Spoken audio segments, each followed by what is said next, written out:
I bought a blunt today, so I It's wouldn't be so making chilly. sound with my fucking grinder during the recording. Have you ever not That is been appreciated. baked during the podcast? I don't think so.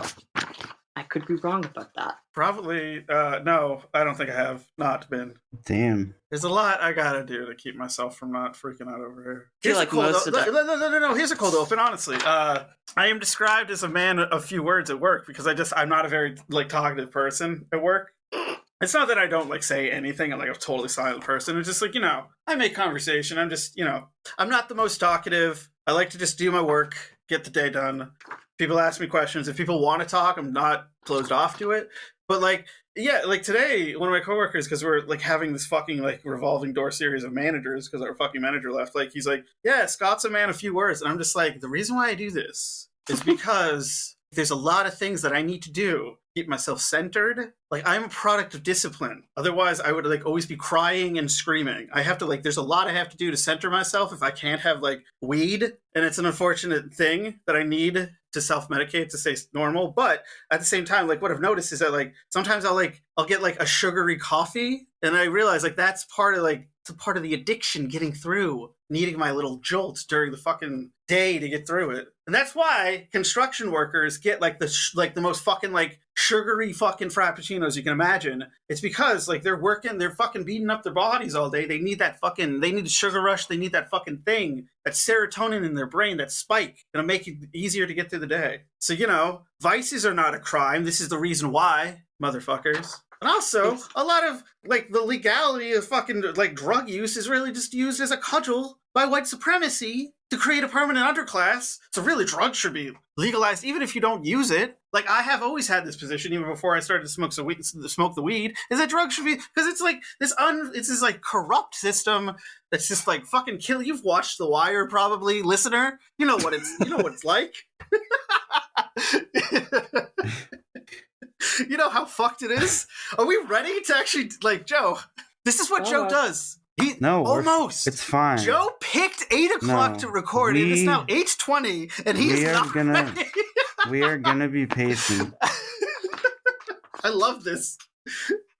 I'm just trying to get things so that I don't have to like stop while I'm talking. It's cool. I'm fine with that. Joe, we have edited. Oh my god, it's fine. It's taken me a long time to get to a place where I guess it took me a long time to get to a place where I can advocate for reform on drug policy, knowing that I'll never be able to use in safety. Or, I mean, maybe I would be, but like I have been conditioned to believe that I can't use in safety. And when you say use in safety, do you mean like, I'm trying to say this in the like most delicate way imaginable. Like, do you mean like 1, having supervision, and 2, you don't know if you would like just go insane and like need drugs a lot? Like, I'm trying to be delicate. Sorry. If you would like inflame your addiction again. It's like if I relapse, I'm not just gonna not get high the next day, Yeah, that's kind of what I mean. Okay. I see what you mean. It would create like a domino effect. I don't think I would be able to do anything akin to organizing. I don't know that for sure. I guess that's what I mean. I don't feel like I have the leeway to fuck around and find out.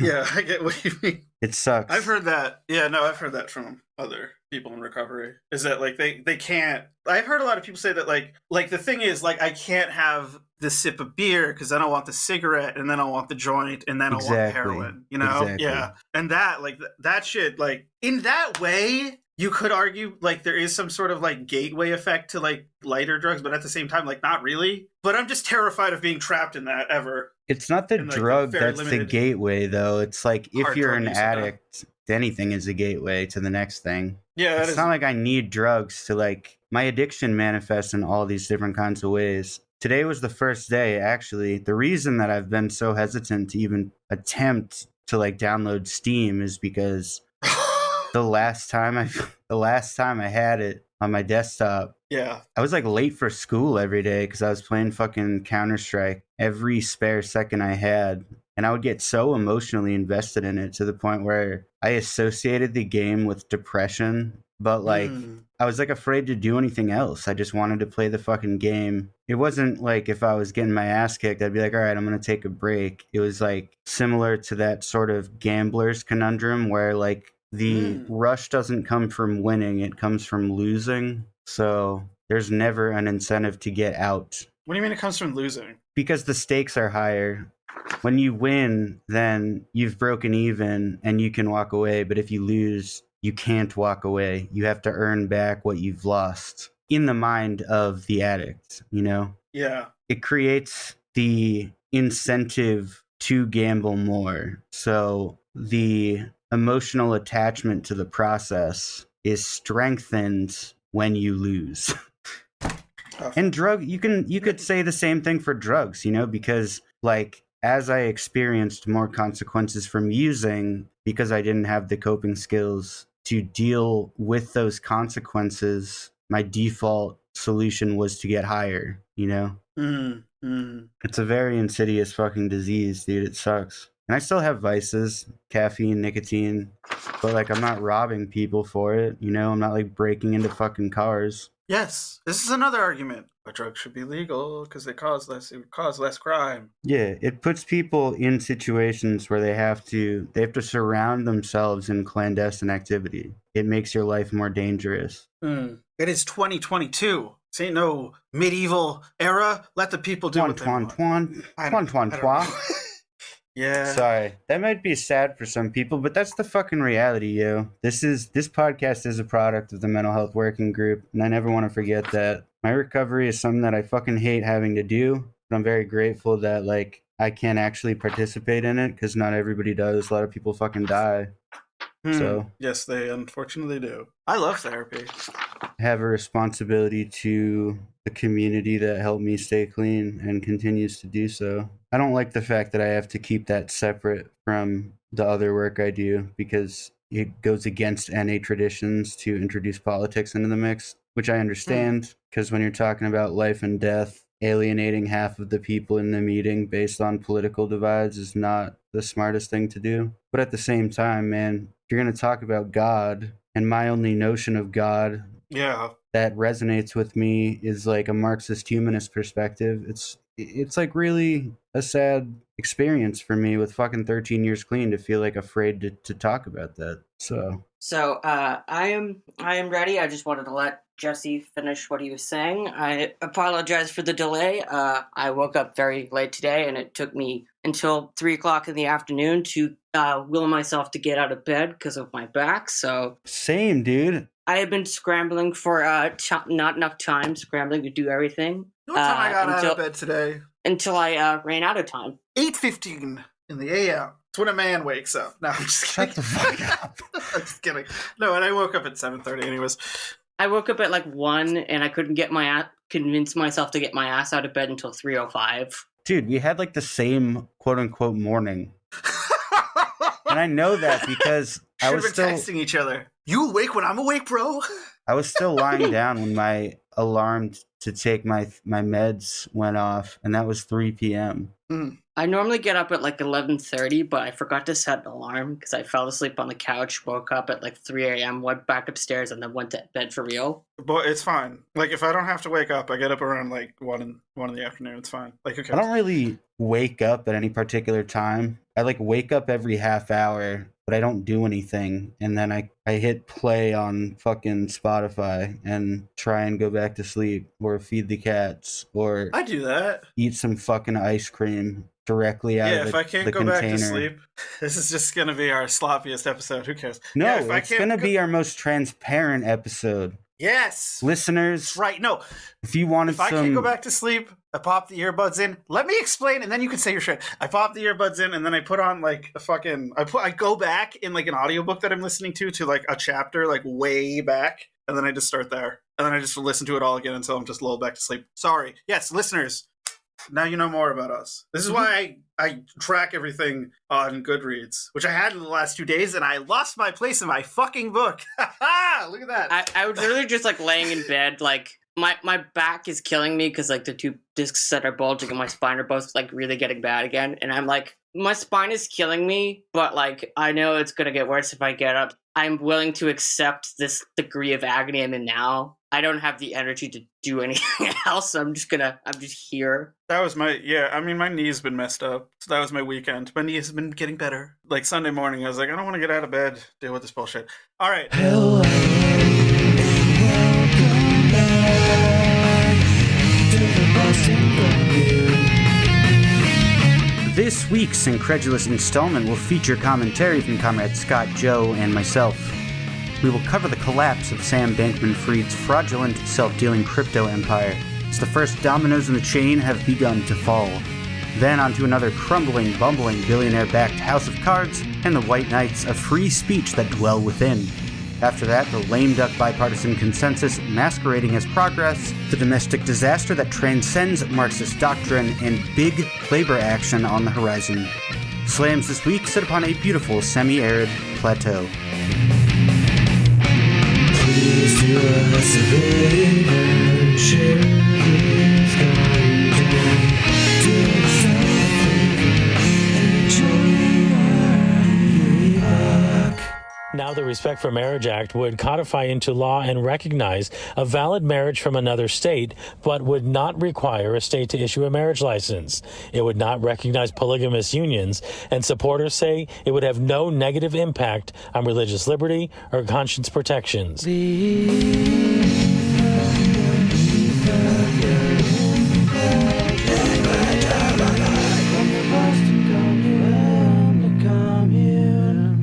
Listeners, how you doing? How you been? We hope you've been great. Joe's going to talk about cryptocurrency because he loves it, right? You love it. I love to watch it burn. Oh, it's a lot of people's livelihoods burning in there, but I mean, it is the single most useless thing that is also destroying the planet. Like, it consumes more electricity than the entirety of the Netherlands. it's a lot of So, electricity. It's false value that's being generated because there's no labor that goes into it. correct. Yes. On November 11th, Can I say something? I still don't understand the first goddamn thing about crypto, blockchains, mining, any of that shit. I have deliberately kept myself ignorant of it. I don't know how it works. I'll never look up a glossary of these terms. I don't care. All right. So on November 11th, FTX, which is the second largest cryptocurrency exchange, second only behind Bitcoin, filed for bankruptcy, Chapter 11 bankruptcy, after questions about the firm's solvency came up and everyone started trying to withdraw their money because Right away, I need an explainer. basically the short version of it is FTX lied about how much money they actually had on the books. No, I mean, like, let's way back up. What the fuck is FTX to begin with? It's like a crypto exchange. You can't explain it. It'll just bounce off my brain like water. So, like, whatever. I don't care. So in the same way that we have like the stock exchange, Which I don't know how that works either. all right, never mind. Really? Like, part of my, like, politics is that there's just things that my brain can't understand, and it's, like, easier for me to just understand, like, leftism and Marxism. I don't know why. But I will never... Because finance is like, it's made up shit. Yeah, like, It's just numbers that are floating confidence around. in a product, which means a lot of people are buying it, which means, like, it's worth a lot of money in the abstract, which then this concept of the stock market comes to exist, and then it's just like we're in fucking Neverland. Like, I don't know. I don't get it. I understand, like, there's actual market value that is being exchanged in the fact that people are buying a product, which creates confidence in the product, which creates a stock market. With that said, how the fuck does that work in Bitcoin? Or how the fuck does that work in crypto? It doesn't. Basically. Crypto is the basically ruse. a giant Ponzi scheme where you're just trying to Because where is convince the someone confidence else to coming get from? into it. That's my thing, you know? The Like, where confidence is the comes from actual, like, advertising. labor? And that's the Yes. thing is, you said there's no fucking labor. Sorry, we're all yelling tonight. All of the quote-unquote labor is being done by machines, basically. And what are they doing? They're just, like, cramming numbers? Like, what are they doing? Yes. Okay, well, fuck. Just wasting resources. Like, really intensive resources. Yes, the power, like electricity needs of crypto mining consumes more electricity than the entirety of several countries put together. Yeah. And I mean, really, like, I want the listener to actually feel the physical connection to this because there are living things, plants, animals, plankton. There are creatures that are born that interact with the environment and each other, and they live and they die and they slowly decay and they get crushed under layer and layer and layer of sediment. Oh, There are volcanic eruptions. There are tidal where's waves. he going? There's overturning and wrinkling of the Earth's crust, compressing this organic matter for millions of years until eventually It is now being used to mine some dipshit's crypto Yeah. mining business. some guy with a drill bit sucks it out of the ground and burns it so that Alameda can run like a trillion CPU cycles to solve a math problem that doesn't help anybody's understanding of science or further technology in any way. Million years ago, there was the dinosaurs, and then they died, and then some guy shot his lawn, and then oil started to erupt out of it, and now we have cars. And now we have a bunch of these computers to make Basically. some dudes named Sam, Gary, and Nishad rich beyond imagine. And didn't they have like a polycule thing? What? Like, go into it, Yes. Joe. Let me hear the story. I didn't go delve that far into it, but from what I have understood, the group of people running it consisted of a polycule of about 10 people. What? So many people. I didn't really go into the details of that because I was more interested in the finance aspect of it. Because, like, No, tell us No, tell me more about this alternative Yeah. lifestyle. the intimacy. I want to know about that. I want to know what nights, who was sleeping with whom. Yeah, No, who's- go I want to into know who the Go top. into the finances, Who is the Joe. Yeah, top? that's what we All right. care about. good question. I don't know. The company filed for Chapter 11 bankruptcy on November 11th, and this was sparked because there was questions about the solvency of the company, which sparked a surge in withdrawals and exposed the fact that FTX did not actually have the assets that it claimed to have, which means it didn't have enough money to cover all of the withdrawals that were being requested, so they had to freeze the withdrawal requests. On top of that, like FTX, basically it was both a platform and the currency. So it was like its own referee. It's a platform and its own currency, Which Yeah. had almost no oversight whatsoever. so that's very easy to. Yeah, that sounds Yeah, corrupt. it was the definition of conflict of interest, like to the point where it was financially being backed by itself. Yeah, how is that legal? Well, it's itself and BlackRock. Yeah. How is that legal? You and can do that. How is in- that? Am I just like is? in U.S. bankruptcy court, it's alleged that Sam Bankman-Fried also stole Wait. about $270 million from the company during like the final stages of like the collapse. Okay, no, but you didn't answer my question. How can a company be its own financial backer? How is that legal? How does that work? I forget what the name. There Well, was. give- Let me look up Give me a what second. I the. have it. What I do have they it have in some the- like offshore? Do they have some like offshoot LLC that they were Yes. using? Yes, to, like, yes. Okay. They had Fucking of course, 3 of them okay, actually. okay. Ah. So FTX Trading Limited, which is the Jesus. main company, is based in Antigua, which is in the Caribbean country, Antigua and Barbuda. And then there are the LLCs, like subsidiaries, Jesus Christ. Alameda Research LLC, Clifton Bay Investments LLC, and West Realmshires Incorporated. Those 3 entities are headquartered in Delaware, which is the world's greatest tax haven. That's a fucking mess. Yeah, actually, so much of a mess that the guy who came on to take over the bankruptcy proceedings, but who is named John Ray III, he oversaw Enron's liquidation 20 years ago, said in the bankruptcy filings for FTX under the penalty of perjury, quote, "Never in my career have I seen such a complete failure of corporate controls and such a complete absence of trustworthy financial information as occurred here." Nice. Also, in the documents, They're pulling out all the stuff. this is for to their answer your crimes question now. about how they were able to do all this finance stuff.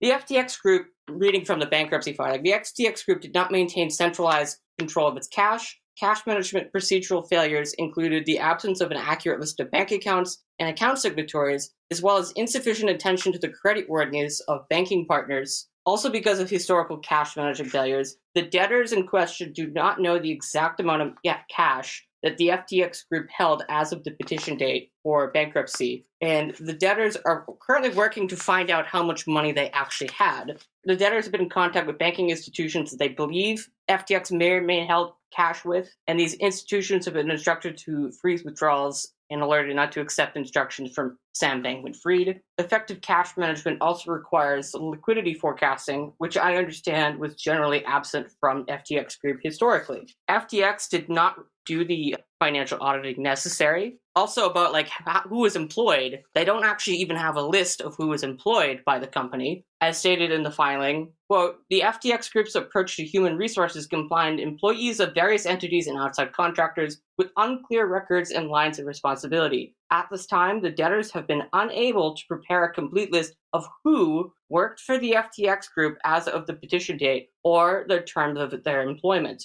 Repeated attempts to locate certain presumed employees to confirm their status has been unsuccessful. And as for some of their other cash, discrepancies, in the Bahamas, I understand corporate funds of the FTX Group were used to purchase homes and other personal items for employees and their advisors. I understand that there does not appear to be documentation for certain of those transactions as loans, and that real estate was recorded in the personal name of these employees and advisors on the records of Bahamas.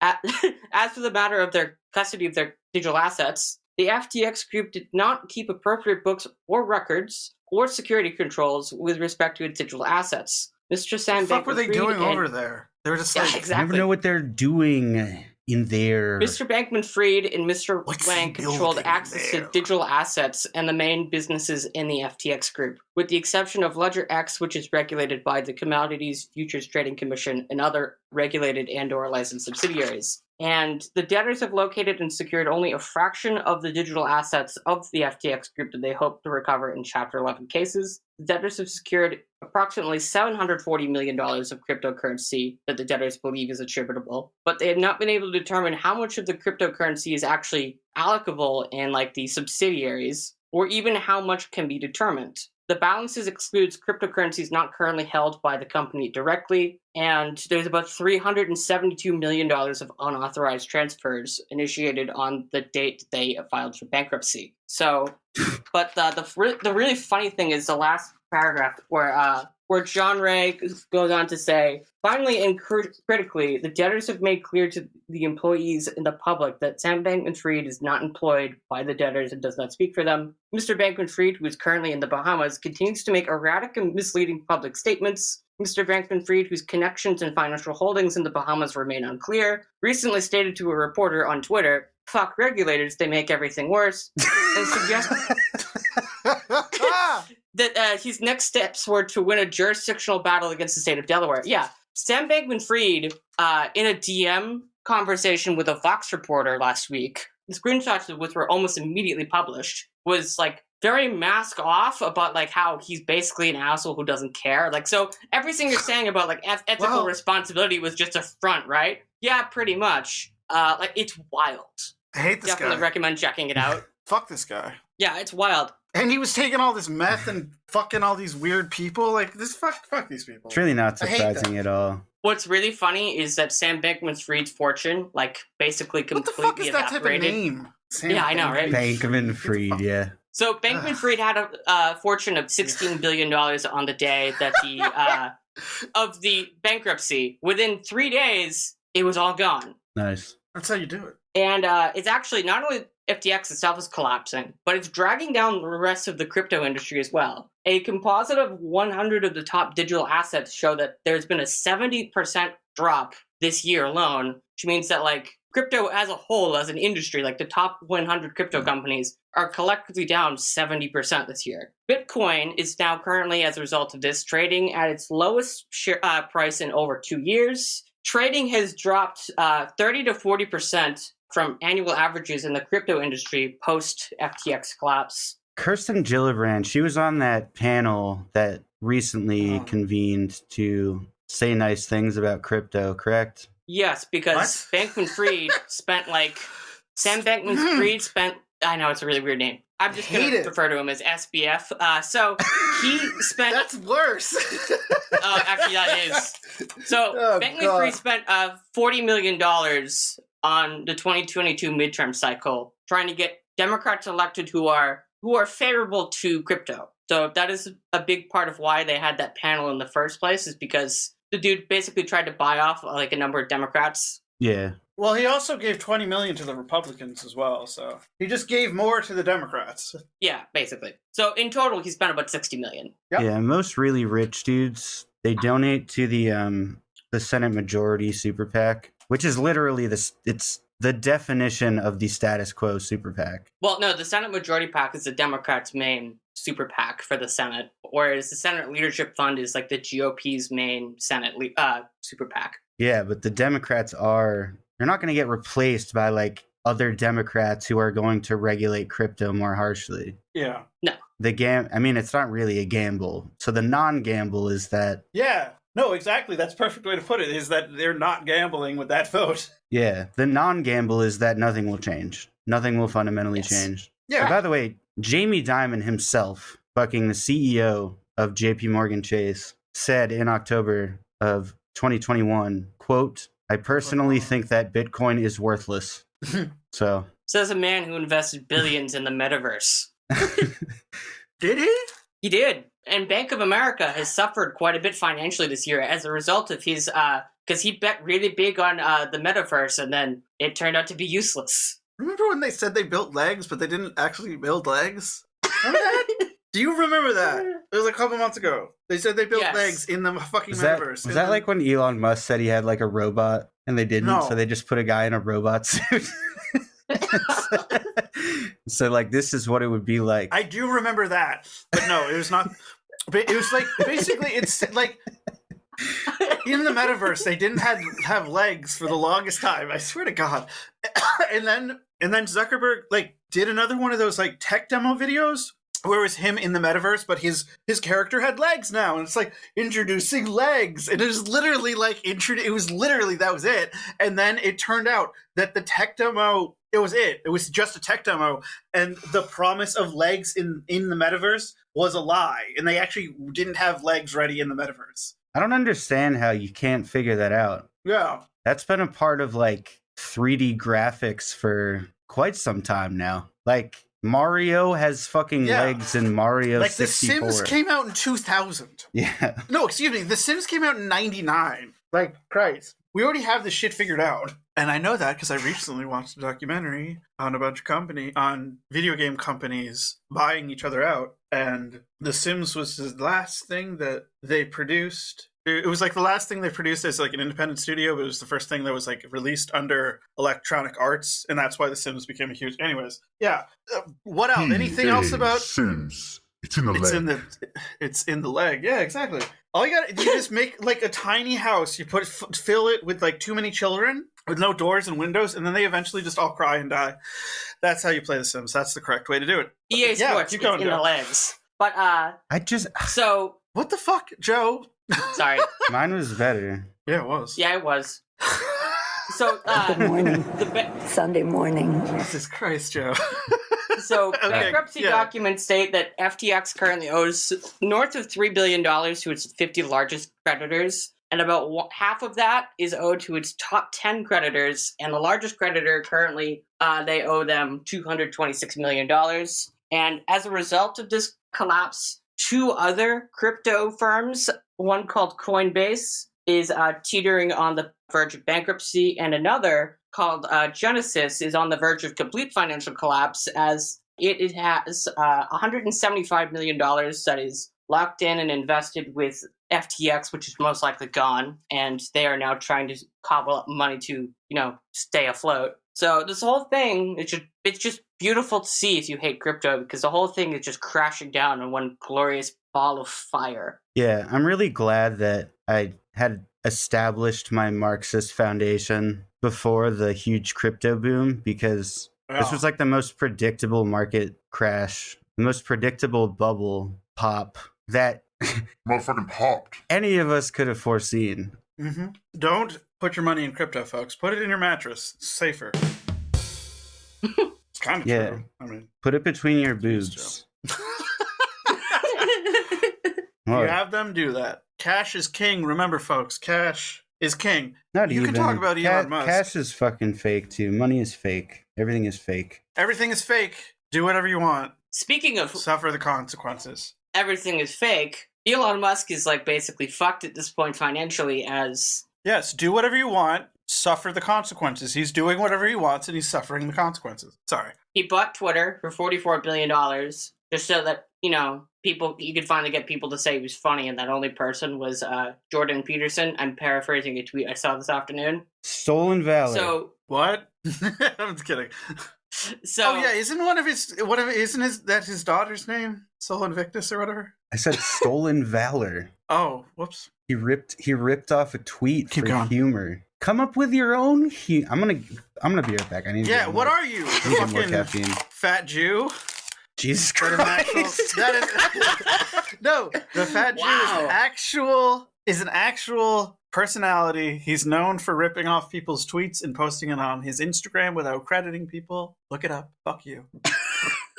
So this week, Tesla was forced to recall 321,000 cars, which is approximately 35 to 40% of all the cars they've ever made, because the taillights don't work.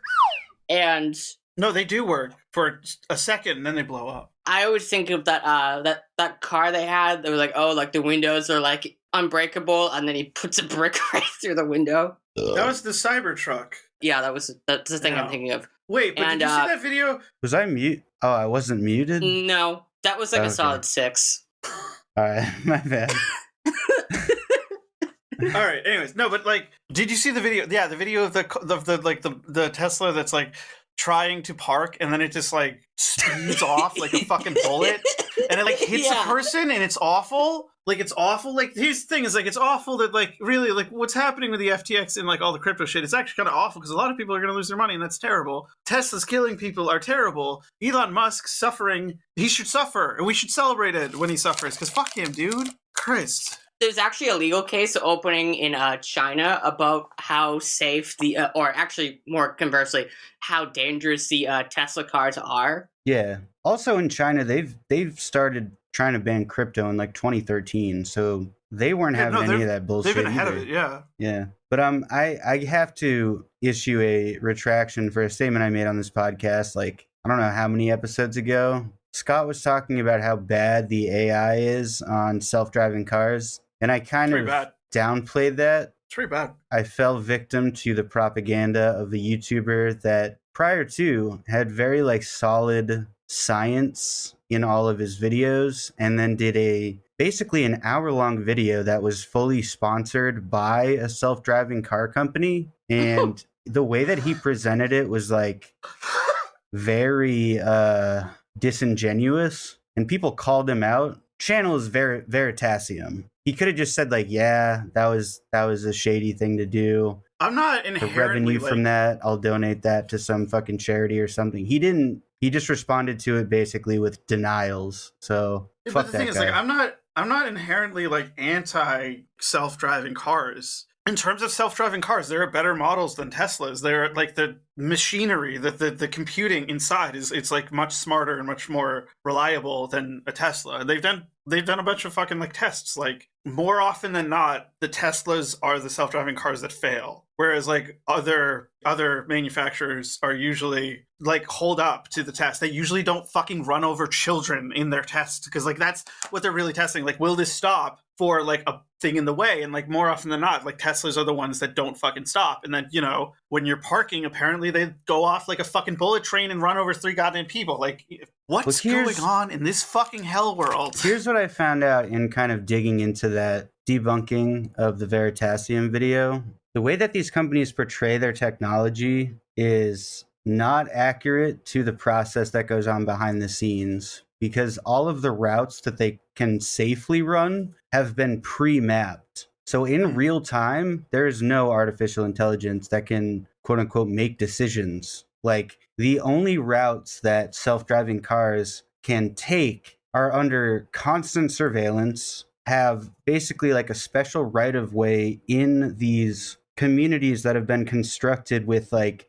grid layouts so that it is easier for the car to navigate, but they still have a lot of trouble taking into account any changes from the 3D map that they have on file from previous trips. They can't go outside of a certain space on the map because that's uncharted territory. But that is the safest way that self-driving cars can actually operate. Like, that's the difference between, if you're a programmer, like, you'll know the difference between scripting and programming. The cars have to be pre-programmed. They can't operate on the fly, which is what scripting is. It's done through an interpreter. So maybe one person that listens to that will understand what the fuck I'm saying. If Drew was here, he'd be like, oh, yeah. Maybe we can have Drew explain that in more layman's terms next episode. I get it. Enough. I get it. You got your AI, and it's like, I'm stupid, and it can only take the places that it knows. And that makes sense. Just like the fat Jew is going to steal your memes. Anyways, sorry.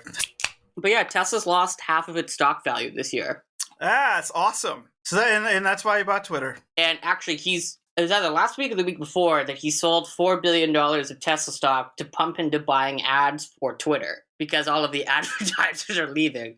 So he's like cannibalizing from one company to like pump it into another dying company. I feel like this is happening all over the place. And I think you said something about that, Joe. You said that these like zombie corporations are going to start dying off. Yeah, because the cost of borrowing is going to go up. And Yes. it's like the ability of zombie corporations to survive is not predicated on their ability to make profit. It's on their ability to be able to secure more loans to pay down the money that they can't afford to pay down. Exactly. So this is... So it's like an endless loop, and like the cost of loans going up cuts away at that circle, so to speak. Yeah. And Elon Musk is a huge receiver of... What? Were you making fun of me? No, I just said Smusk. Elon Smusk. Elon Melon Smusk. I was just Husk. saying Smusk. I just said Smusk. I thought it was Elon a funny Musk, thing to say. Elon Smusk. as we know, I'm he's just gonna say that. he is a recipient of generous Government, loans yeah. from and also just straight up subsidies, but like also loans from the federal He's a government. bum, folks. He would be nowhere without this government. Also, it's really amusing to point out, Elon Musk said he would get humans to Mars in 10 years, 11 years ago. That son of a bitch. Lying motherfucker. All right. And he bought Twitter, and Twitter is like...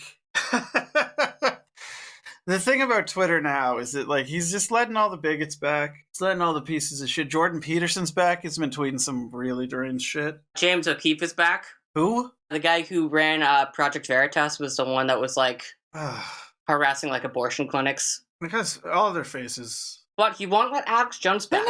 Yeah, Oh, he come doesn't like on. Alex Jones. It's interesting. No, I think like it's on like a personal level. He doesn't like Alex Jones. I'm pretty sure they run in the same like IDW circles, like obviously. And what I mean is that like I'm pretty sure like because they all go on Rogan. Is what Elon I'm Musk saying. also believes that they're turning the frogs gay. I don't want to begin with that.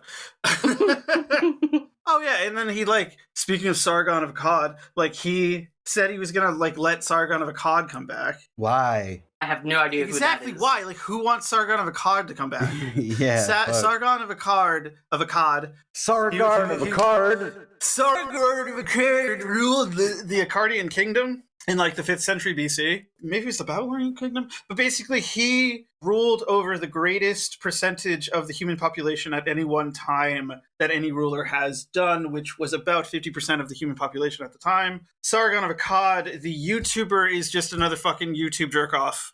Conservative fascist piece of shit. He's from the UK. He ran for some office in the UK a couple years ago and was like he got fucking destroyed. Like nobody fucking voted for him. He got like super embarrassed.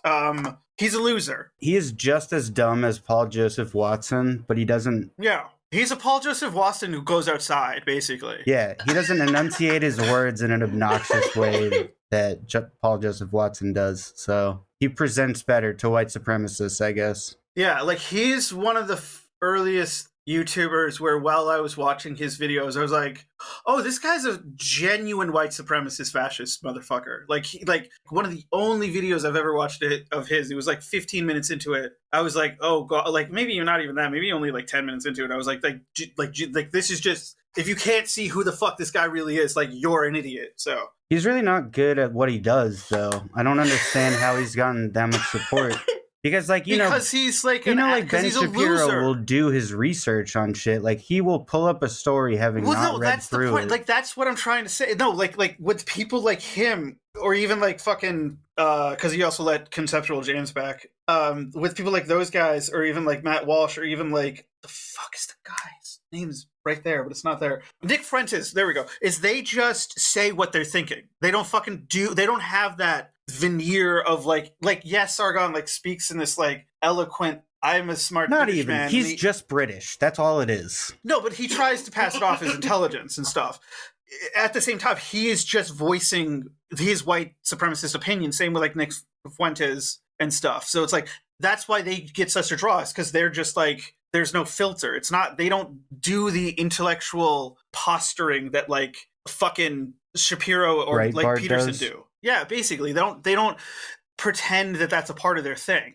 They do pretend that they know what they're talking about, but they don't pretend that like they have any intellectual rigor to any of it. Whereas like Ben Shapiro like tries to put on airs that he's doing that shit. And same with Jordan Peterson. Neither of them are particularly successful at it, though. No, yeah, Jordan Peterson. Peterson absolutely is successful at it. Have you watched? No, dude. Have you watched his lectures? Yeah, but like he doesn't. In his classes, though, he's so bad. He's such a bad teacher. He's just ranting. But that's what makes him successful, is that he abstracts the concept of like authoritarianism or white supremacy into language that he created himself, so that he can distance himself from the ideology that he's espousing. Yeah. He's afraid to say what he fucking means. You know what I mean? Like he'll speak in metaphors. He'll talk about the fucking chaos egg or whatever. Clean your room. And then, yeah, but then he'll like fucking like dead name Elliot Page. Like up to a point, he puts on a show. As a teacher, he puts on a show. As an entertainer, he doesn't. Yeah, I'm pretty sure his thing is just crying now. Yeah, like, he hasn't been a professor for like years. Stop laughing, Joe.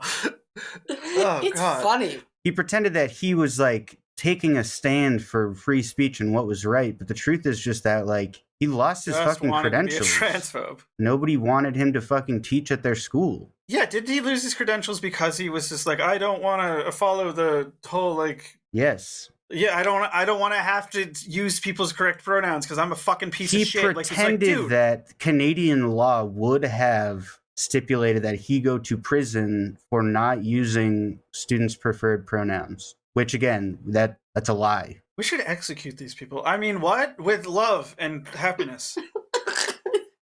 That was close, Ron. Just like the 17th century, like pressed to death with a rock. No, with love, with balloons. Yes. No. Yeah. We're gonna give them a big old bear hug. Big old bear hug. See what happens with that. Yeah. Close enough. Yeah. Close enough. What else were we gonna talk about, Joe? The fact that Biden is still like dicking everyone around on student debt. For example, on Saturday, I woke up to an email from the Department of Education that says, quote, from Secretary Cardona, lawsuits are preventing the U.S. Department of Education from implementing its one-time student loan debt relief program. We are holding your application. What? Okay. So basically, the email is like, oh, well, we've approved your loan, but we can't do anything because we're being held up in lawsuits. Oh. So this is what the email says. It's a very short one. Quote, this email provides you with an update on the one-time student loan debt relief plan that Biden announced on August 24th. We reviewed your application and determined you are eligible for loan relief under the plan. We have sent this approval onto your loan servicer. You do not need to take any further action. Unfortunately, a number of lawsuits have been filed challenging the program, which have blocked our ability to discharge your debt at present. We believe strongly that the lawsuits are meritless, and the Department of Justice has appealed on our behalf. Your application is complete and approved, and we will discharge your approved debt if and when we prevail in court. We will update you when there are new developments. Thank you. Thanks, Daddy. And then today, it is announced that after being pressured, prodded, and harassed repeatedly for months on end. Pressured, prodded, and harassed. That the Biden administration is... That was good. I'm going to use that. Thank you. Thank you. Thank you. That the Biden administration is going to push back the date at which they turn on the student loans again to, quote, either June 30th or within 60 days of litigation being decided in court. So this is actually feels worse than in the past when they said we're going to turn on the loans back on X date, because at least you had an idea of when the fuck it was happening, instead of, well, if, but maybe, but like, if it's like on the third Tuesday and it's like an odd number day and maybe it rains. Maybe. If you've been a good little boy. Been a good little boy, we'll do the same thing we do to the people who work for Planned Parenthood. We'll string you along for another 2 years and tell you the reason we can't do anything that you want is because those dastardly Republicans, so that's why we need you to vote for us. You vote for us, and then we immediately declare that we can't do that thing. Sorry, try again in 2 years. It makes me wonder, like, what if, like, the Democrats, with all these hot button issues that have become, and I am aware that they had all the time in the world in the past to take care of these things, but, like, what if the Democrats had won the House and the Senate and, like, every fucking race, whatever, like, in during the midterms, like, what the fuck? Same. Like, it would have been the same, because in 2009, after Obama ran, he promised all of the abortion activists in 2008 that if you vote for me on day one of my presidency, I will sign the, I forget the specific name of the act, but it was like the Equal Choice Act or whatever the fuck it was called that would enshrine Roe into law. Within like 3 months of his administration beginning in like April 2009, he goes into a press conference and says, the Free Choice Act, or whatever the fuck it was called, Freedom of Choice Act, is not a legislative priority for me at this time, and it was never talked about for the rest of his presidency. Despite the fact that in 2009, the Democrats had a veto-proof majority in the Senate, which is the only time it's happened in my lifetime, and 255 seats in the House. 257, actually. So they had 257 seats in the House, and the only time either party's had a filibuster-proof majority in the Senate in my entire lifetime, and he goes, nope, can't be bothered. Can't be bothered to do card check, can't be bothered to do abortion, can't be bothered to do, carbon tax law, cap and trade carbon tax law, can't be bothered to do that either. We're just going to do Obamacare, some, like, milquetoast financial regulation so that, like, we could do Dodd-Frank, which is a milquetoast financial regulation, so we can say that we prevented another 2008, only for Dodd-Frank to be gutted by a bipartisan Senate in 2018, and the legislative disaster that is the Affordable Care Act, a piece of legislation that Jesse and myself have said on several times on this pod, is quite possibly one of the most destructive pieces of legislation passed into law in the modern history of this country. Yep. Joe's mad. Joe's going off. So it wouldn't have ultimately mattered if the Democrats won the Senate and the House, because they would just have done the same fucking thing. Yeah. What about student loan debt relief? Midterms are over, Jack. Midterms are over. We gotta move on to bigger and brighter pastures. I don't like when Joe gets mad like that. It's upsetting to me. It is. When he gets mad. He's angry. He's mad. Well, He's that's mad. hullabaloo about the It makes me upset. student loans. See, our little boy is so upset. Well, Joe. Also, speaking of terrible things the Senate did last week. Sucked my dick. They used too much teeth. You know the bill that everyone was talking about last week about, the Senate passed this bill that would have enshrined gay law into gay marriage. Gay law? It's like Gay law? I'm the speaking. Sharia law of We're the just gays. getting some gay law. I'm speaking too quickly for my mouth right now. So the bill that We are tired with our heterosexual laws. We're gonna we are codifying the gay laws. We are getting rid of the The straight gayest laws. law you've ever heard. It's the gayest law. Oh God, the gay laws. Nobody can do the gay law than I can do. So the gay marriage law that was passed by the Senate last week, 53 to Same-sex 46. marriage, you motherfucker! Jesus Christ. Anyways, keep going. The same-sex marriage bill that was passed that had 12 Republicans that voted for it to get it over the line. There was a amendment slipped in there. This amendment had to be added apparently to get the Republicans to vote for it. Though it does codify like the decision that the Obergefell decision that created the precedent for same-sex marriage. It does codify into federal law the ability for quote-unquote religious faith groups and charitable organizations to deny goods and services to people whose marriages their religious faiths are opposed to. which basically means You said quote unquote. There's no way in hell that was a direct quote. I challenge you. no, I'm basically paraphrasing it. Congress said, quote unquote, fuck those gays. Well, the bill was sponsored by a couple of Republicans, like MacLeod of Utah was really big on this amendment. What is that guy? He's this right-winger from Utah, and so basically an amendment was put in this bill that allows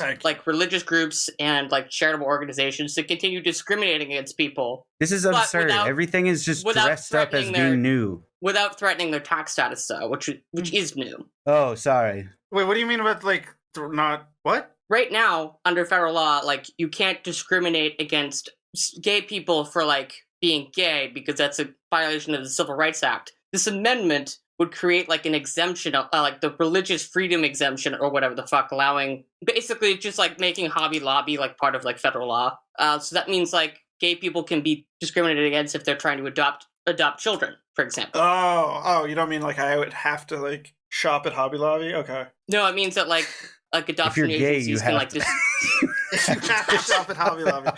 That's Hobby Lobby becoming law. So like if you're an adoption agency and you like evangelical Christians, you can deny services to gay couples, for example. So that's even worse than it was before. That's fucked up, dude. That's what I'm saying. Wait, is that passed? That's part of this bill that passed? Yes. Oh, it goes to the House. Whether or not, if it gets passed by the House, Biden will most likely sign it into law, and that will actually now become like completely legal to do. Also, the Senate voted to pass a resolution to formally declare the COVID pandemic emergency over, which means that red states can begin kicking people off of Medicaid that during the pandemic they were not allowed to kick off the program because the federal government, in exchange for not kicking people off of Medicaid that state programs would be trying to kick off the program, states were given an additional like 6.2% in additional Medicaid fundings. So with the pandemic declared officially over, the Medicaid purge can be allowed to begin, and also the legal justification for the student debt relief plan completely falls apart because the student debt cancellation plan is legally predicated upon the 2003 HEROES Act, which states that the government is only allowed to do this kind of thing if there is a federal emergency declared. Yeah, convenient fucking timing, right? So the pandemic is over? According to Congress. It is legally over, cool. yeah. Awesome. The Senate said it is over, and thus it is such. Yeah. Oh, boy. It's not a problem anymore. That is some Though, like, authoritarianism right there. Thousands of people are still dying in this country every week from it. And when I heard about that soundbite of Palpatine being like, I love democracy, just popped into my head. Well, the Senate said so. You're telling me to use it, Joe? I mean, that's what came into my head. This would be a good time. Tell me what the fuck to do. Yeah. Tell me what to do. I'm just saying what happened popped into my head when I thought of it. Oh, what happened in my head? Yeah. Well, you're lucky because I can't find it. You should just drop it different. All right. Well, okay. I genuinely can't find What's it. the point even? Why even have a soundboard if you're just gonna neglect it like that? But that is what I have. Oh, there it is. I love democracy. I love the republic. Right on time. Sorry. Whatever. I love that. You know what? What? Let's bring it down, folks. Okay. But that is it for the news today. Oh, that's it for the news? Oh, yeah, we did talk for like a while at the beginning of the show about nothing. Did we want to go over some of the ballot questions that we didn't get to last episode? Like some of the ridiculous shit in Louisiana? Go! Or no, I guess we did go over that already. Some questions. Tell me ask me a question, and I'll tell you if it passed. Okay. All right, Scott. Stupidest thing. Did Arizona vote to create the position of lieutenant governor to be elected on a joint ticket with the governor? Yes. You're not Scott. Thank you for answering for me, Joe. You fucking shapeshifter. I know, I'm a fucking know-it-all. You're a dork ass motherfucker. They live.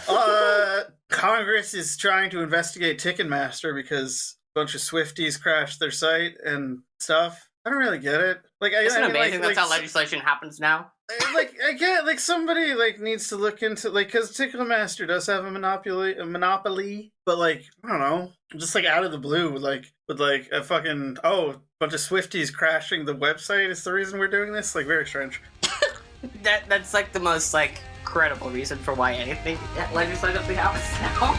You can stop the sound of the city falling underground.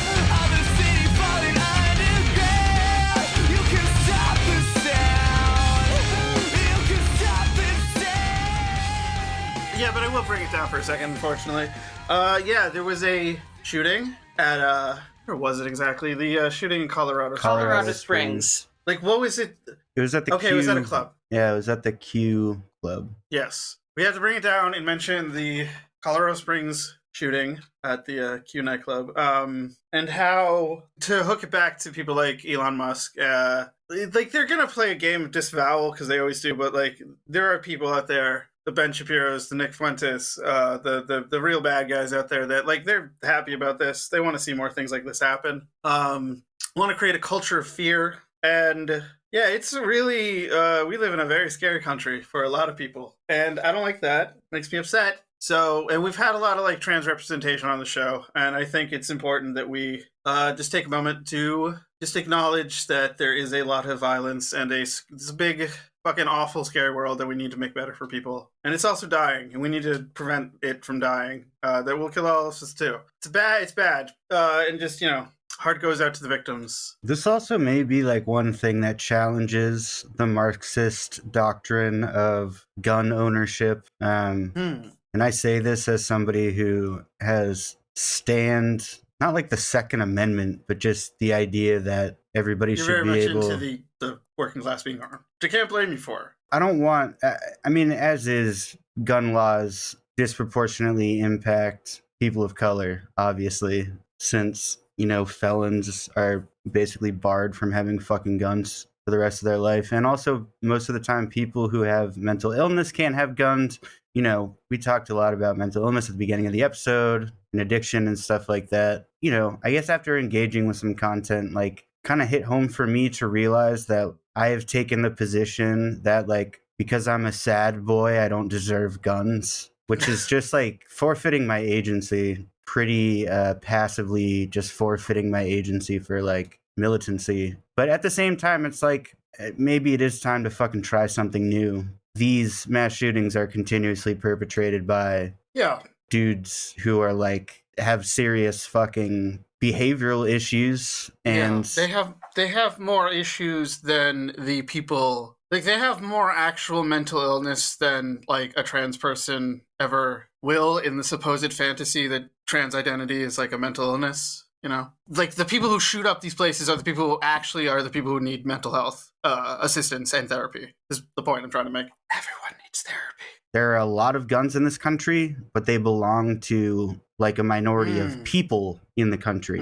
So it's not like we're taking away a right that people currently have. We would be further restricting gun ownership to an even smaller cabal of people. And, like, which, as long as cops have guns, I think we should have fucking guns. This particular arena of law, it doesn't make sense anymore for me to, you know, harken back to, like, Marx's fucking 1850 policy. Like, yeah, this is a completely different material context. Yeah, Marx probably didn't imagine, like, a scenario where there's, like, 5 guns for every, like, citizen in this country or whatever, every person in this country. Some ridiculous thing like that. And also the ideology associated with gun ownership is, like, the wrong ideology. Which is not to say that if you really, really want to get a fucking gun, you can get one.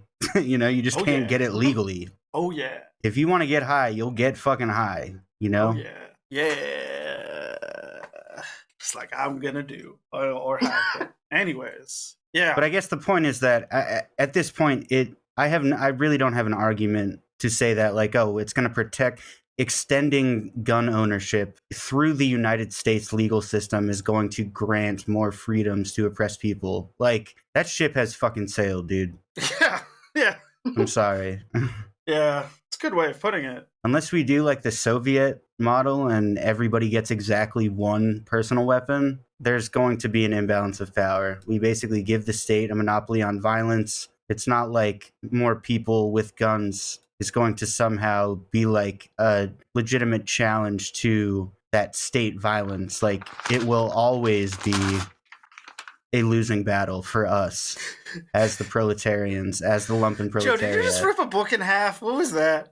No, it's the notes that I don't need anymore. But what was it that I said to you a couple years ago after, like, an in-person thing that Marx didn't give us a blueprint for what to do when the state sticks a predator drone after you. Exactly. Warfare is different That's a good now. point. There's a lot of ways that violence is being perpetrated not at the barrel of a gun. The idea that we can somehow wield democracy at the end of a barrel of a gun is fucking cosplay, you know?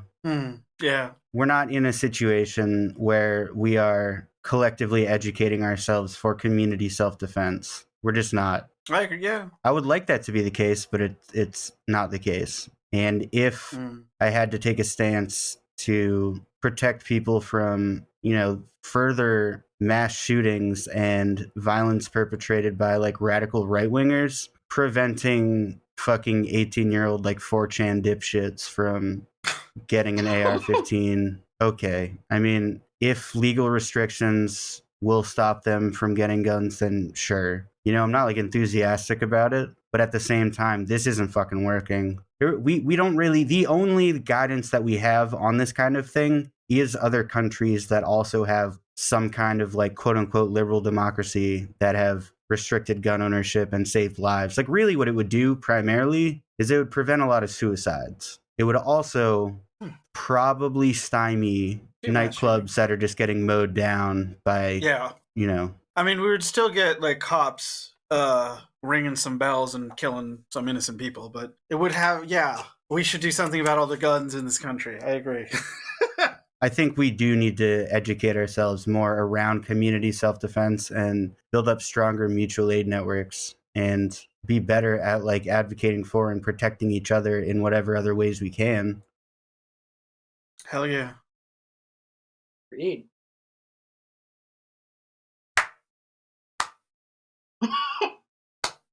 All right, fine. Sorry, there's no clause to that. I'm proud of him. Anyways, whole bunch of shit going on, isn't there, folks? My name is Scott. We should wrap it up for the night. I don't know. I don't want to end on fucking gun violence. Let's end with a positive thing. Wasn't there a positive thing that happened? Something about the MBTA getting like more something. Oh, they've done the wait times on the Orange Line are the shortest. Did we get to the rail strike? 2019. No. There's probably going to be a rail strike. Let's go with that. Rail strike. Labor action, baby. There is an imminent nationwide rail strike that is going to be happening. As yesterday, Smart TD, the largest rail union in the country that has about 28,000 workers, they voted down the contract offer that was negotiated by the Biden White House. So 4 of the 12 rail unions, which have about 60,000 workers among them combined, have now voted down the contract. And if any one of them goes on strike, the other unions that have voted to take the deal will not cross the picket line. And the unions, this was reported actually today, that the unions have now set the strike date at December 9th, which is 2 weeks from this Friday.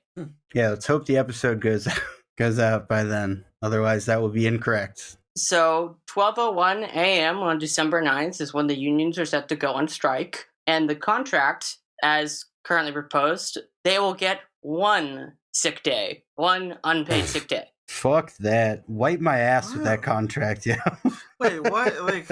So they're trying to get more than they can't take a sick day off? Currently, they have 0 paid or unpaid sick days. This new contract that has been offered by the rail companies, rejected by the workers, and then forcibly mediated by the White House, would give them 1 unpaid sick day per year. How many were they asking for? 14. They should get that. They got 1. Yeah, no, it's bullshit. That is some bullshit. This is cool, though, because labor action on this level is rare. Like, this has the potential to stop the moving Pretty of... much everything. Yeah, many materials that are necessary for, the entire American manufacturing, so... Which is really funny that the incoming Republican Congress wants to force the rail unions to take the deal, but it doesn't seem like there's enough votes to pass. So much so that when a reporter asks the top Democrat on the committee, the House committee overseeing the rail strike, his response was, "Oh, good for them. It's not going to go anywhere. Good for them." What do you mean they're gonna force them? Like, Because Congress can, if they feel like it, force You our better unions do to go back it. to work. You better how do they do take that? it. They just like they. Because Congress passed legislation like a century ago, back when like a bunch of other rail strikes happened, to try to force rail workers to just go to work, because if the rail workers go and strike, everything grinds to a halt, so capital doesn't like that. And the whole strategy for the rail companies with this contract negotiation is try to get like Congress to like force a bad contract down the union's throats and make them go back to work, and that hasn't worked so far. Yeah, the rail workers are very important people. We should give them what they want because they All are of so this vital is. to our, like survival. But I mean, even more than that, like they're human beings and they deserve to have the rights. That's a given. I'm not even going to use the term deserve. Like all people, as a function of being a human, are entitled to time off, are entitled to benefits, are It's like entitled to the bare fucking minimum. peace and quiet, like when they're not on the clock. The ability to negotiate labor contracts, not have their work legislated by some labor dipshits like Marty Walsh. For the record, Marty Walsh is a dipshit. In post, I'm going to put the clip of him reading the children's book, I think. Mouse's eyes are barely blinking. Dusky shadow, deep and dim. Good night, Mouse. The end. It's not the end. There's more pages. That was a tough book. Yeah. Has he made any? He's the comment labor on this? secretary, bro. Yeah, but has he made any comment about this specifically? Yes, he thinks it's a good deal. Yeah, that's the nuance you're gonna get from Marty Walsh. Well, all right.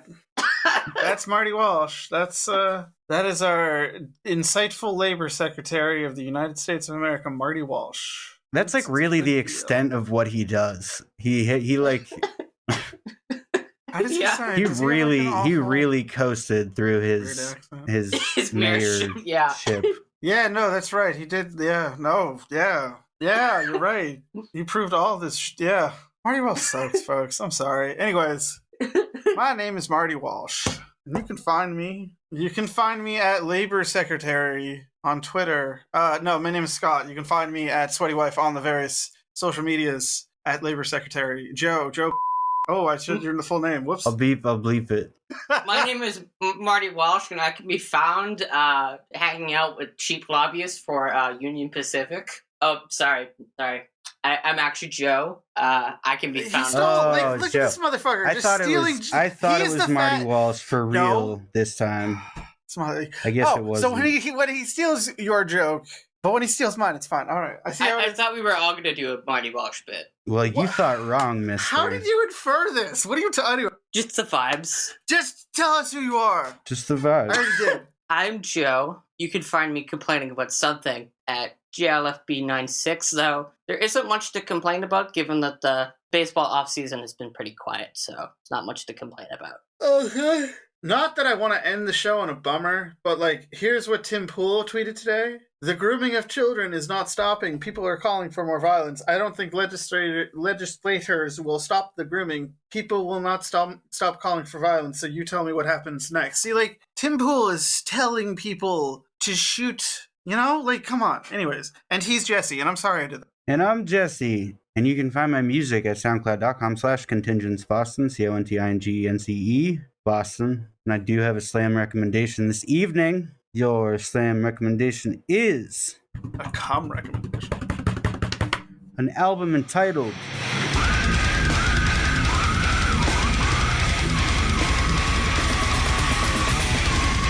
Rotten Cadaver Forsaken. It's a pretty good name.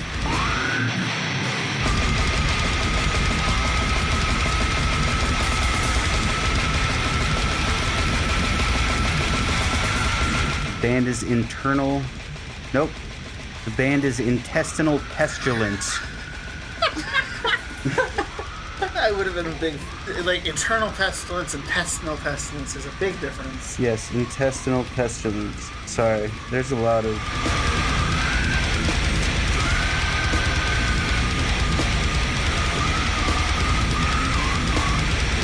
probably multiple slam bands that do have the. They got Same fucked name. up names.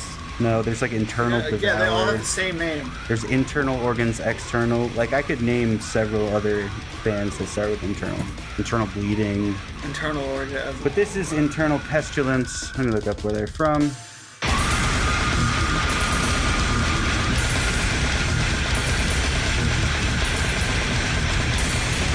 Internally, you got the pestilence internally. Intestinal. I don't know why I always go to the picture. They are from motherfucking Mexico. Oh, nice. Plot twist.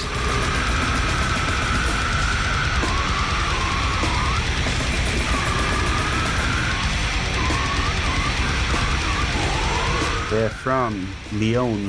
Nice. That's funny. The bassist nickname is Venezuela. Nice. And the vocalist nickname is El Cholo. So bass, dude.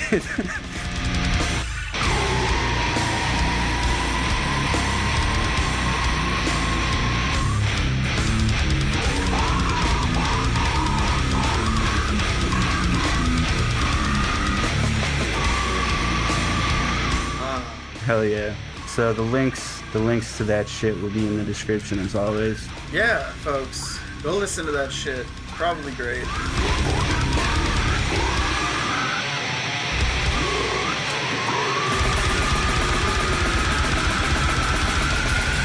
I've been trying to find more like South American brains slam. blow away at my ears. My brain's coming out of my ears. Find us on the internet at Epic Incredulity on the social medias. Go to our Patreon at Epic Incredulity. Find out what's going on. We got the menages. We got the readings. We got all of it. Hold on a Menageries. second. Thank Excuse you. me. We got the meninges here. We got the We got the cerebrospinal fluid in the house. We have the Nicki Minaj's here. We have the we have the Nicki Menageries. We got the Marxist menageries. Marxist melange.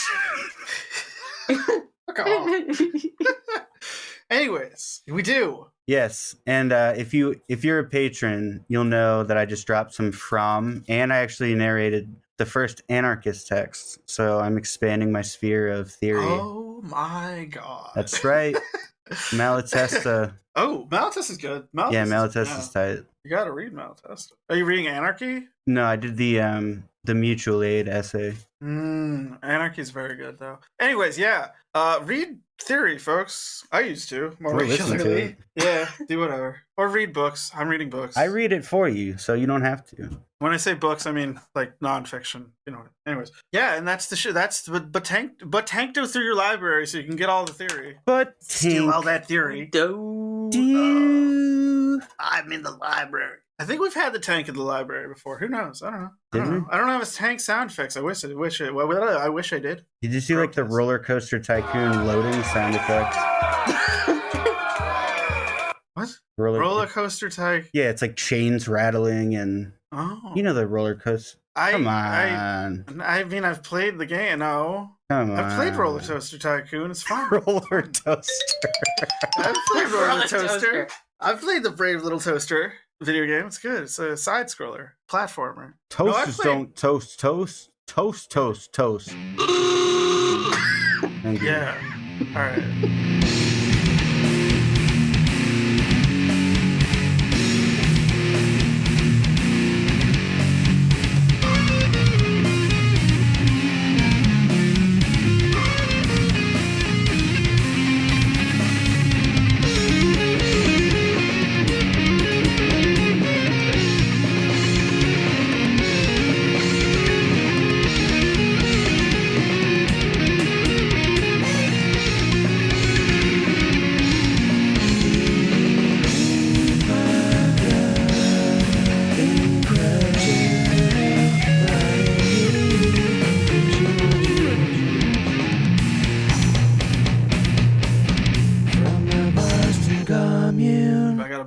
I got a bear, probably.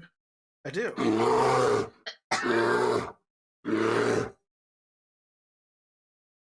don't like that Do you one. wish you could be a bear's friend? Oh, you don't like the bear? The walrus. That was a walrus. You like that guy? Do you have a seagull? Thanks. No. No. I have Come an on. owl, a crow, a hawk, a bat, and that is all the flying animals I have. Oh, well, I have a mosquito as well, if you want to count that as a like. No, don't play the mosquito. You need to get a custom seagull drop, I think. Yes, I concur. Why? All right. Huh. All right, I'm going to cut all this out. Yeah, Jesus Christ. End the recording. I want to go.